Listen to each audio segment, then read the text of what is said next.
মাসনা, ও মাসনা, তুমি কি করো? তুমি গাছ আচ্ছ? আচ্ছা, তোমাকে তো তোমার ভিডিও দেখে অনেকে তো অনেক ভালোবাসা দিয়েছে, তারা তো আবার কমেন্টও করেছে বাবা। তুমি তাদেরকে কিছু বলবে? বলো। আমি তো কথা বলতে পারি না, কিন্তু আমি বলছি আমার খুব ভালো লেগেছে, বুঝলে? আচ্ছা, এই দেখো, ও এখন নিজে গা হাত পা চাটছে। কালকে ওকে একটা মেডিসিন দেওয়া হয়েছিল, মেডিসিনটা ওকে দেওয়া হয় যে ওর গায়ে যেন পোকামাকড় না থাকে। এই দেখো, ও এখন বিছানার মধ্যে ঘুরে ঘুরে বেড়াবে আর আদর খাবে। চলো শুয়ে পড়ো, এক জায়গায় থাকো। হ্যাঁ, শুয়ে পড়ো, আমি আদর করবো। আর এই যে দেখো, এইটা এখন আমি একটু সাজিয়ে দেবো, খুলে দিই, কারণ জানো তো এইগুলো না বাই চান্স ও ধরো একটু বেরিয়ে গেল, আর আমাদের বাইরেও অনেকগুলো বিড়াল থাকে, তোমাদের বলেছি, যদি বাই চান্স টান পড়ে, ও না সাজতে ভালোবাসে, কিন্তু আমি ওকে সাজিয়ে খুব একটা রাখি। এখন গলায় ওকে পরিয়ে দিয়েছি, ওকে না কোনো জিনিস পরালে ও সেটাকে খুলে ফেলার চেষ্টা করে, তো এখন খুলে ফেলার চেষ্টা করছে, এটা ওর ভালো লাগেনি। খুলে ফেলো খেলা করো। হ্যাঁ, শোনা বাবা, আজকে মার কাছে বাবার কাছেও একটু বকা খেয়েছে। ওকে কেউ বকলে না আমার প্রাণটা ছটফট করে, মানে মা বাবাকে কিছু বলতেও পারি না, কারণ ও যে দুষ্টুমিগুলো করে সেগুলোর জন্য সত্যি বকা খাওয়া উচিত।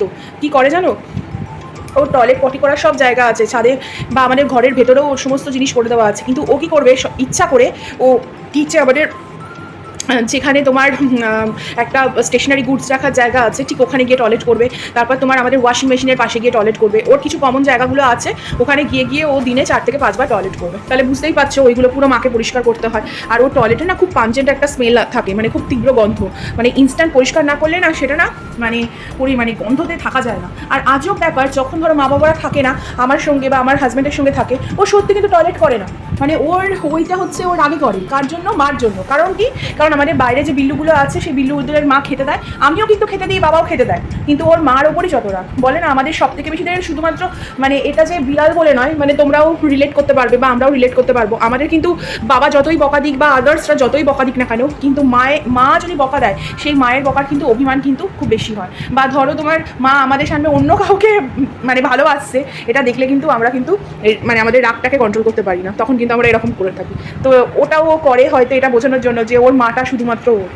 তো দেখো, এটা নিয়ে খেলা করছে। সন্ধ্যেবেলা ও আমার কাছে থাকে, ও সবসময়ই আমার কাছে থাকে, মানে আগে তো সবসময়ই থাকতো, এখন আমার বাচ্চা খুব ছোটো বলে রাতের বেলাটা ওকে রাখি না, কারণ আমার মানে ও আমার বাচ্চার গায়ে হাত দেবে না, কিন্তু আমার বাচ্চা মানে খুব শান্ত প্রকৃতির, তো কখন দেখা গেল গিয়ে ওর লেজটা ধরে টানলো, তো ও যদি কিছু করে মানে রিয়াকশন তো থাকেই, তো তার জন্য আমি রাখি না।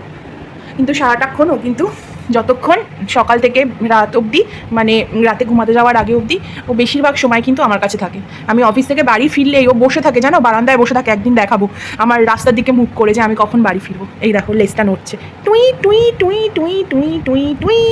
হ্যাঁ, আমার সোনা বাবা, আমার বাবা তো। কালকে ওষুধ লাগিয়ে দিয়েছি, ওগুলো হচ্ছে ওর যাতে কোনো কৃমি না হয়, বা সেই ওষুধ ওর মাথার এখানটায় এই জায়গাটায় লাগাতে হয়। তো ওর জন্য না আজকে অতটা বেশি চটকে আদর করছি না, কারণ এই ওষুধটা গায়ের মধ্যে মেল্ট হতে একটু টাইম লাগে, তো ওপর খেলাচ্ছি। মাও, এই নাও খেলা করো, চলো মাও, টাটা বলে দাও। ও বাবা, টাটা বলে দাও। ও সোনা, টাটা বলো সবাইকে, বলো আবার একদিন আসবো তোমাদের সঙ্গে গল্প করতে। হ্যাঁ, শোনটা বাবা, আমার শোনা বাবা, একটু হাম্পু দিয়ে দাও। আমার শোনা বাবা।